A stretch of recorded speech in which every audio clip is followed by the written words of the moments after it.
La situation dégénère en Haïti.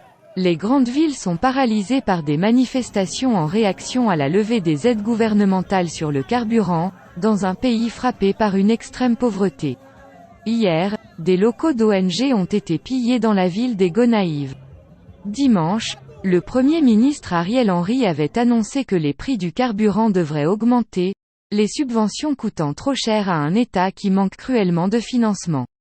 L'annonce avait déclenché la colère d'une population déjà éprouvée par l'insécurité et la pauvreté, qui dépend du carburant pour les transports, mais aussi pour l'électricité ou la cuisine.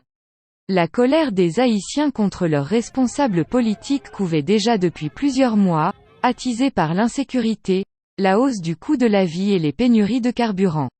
Mais les manifestations récurrentes, et fréquemment émaillées de violence, ont pris une ampleur inédite, mercredi 14 septembre, à Port-au-Prince et dans plusieurs grandes villes haïtiennes, au point de paralyser le pays.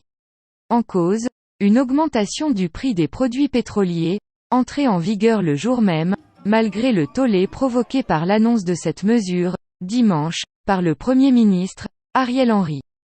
Fixés par l'État, les prix à la pompe de l'essence, du diesel et du kérosène ont bondi pour la deuxième fois depuis l'accession au pouvoir du nouveau chef de l'exécutif, en juillet 2021, quelques jours après l'assassinat du président Jovenel Moïse.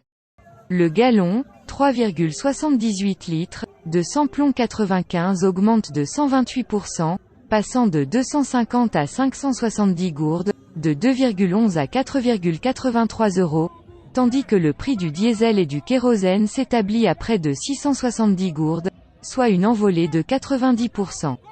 Dans ce contexte, la police nationale d'Haïti a annoncé, le 15 septembre au soir, que tous les permis de port d'armes étaient suspendus. Une décision qui a provoqué l'ire des internautes. Elle pénalise les sociétés privées qui assurent la sécurité de nombreux hôtels et entreprises, alors que les gangs criminels ne possèdent pas de permis de port d'armes et continueront à agir. Plusieurs pays ont annoncé la fermeture temporaire de leurs ambassades à Port-au-Prince pour des raisons de sécurité, indique l'AFP. Le siège diplomatique de la République dominicaine, qui partage l'île d'Hispaniola avec Haïti, a déclaré dans un bref communiqué jeudi qu'il fermait ses portes au public jusqu'à nouvel ordre. L'ambassade du Canada a également annoncé sa fermeture à partir du 15 septembre. Celle du Mexique a indiqué, dès mardi, qu'elle resterait fermée, jusqu'à nouvel ordre, tandis que l'ambassade d'Espagne a pris des mesures similaires le 14 septembre.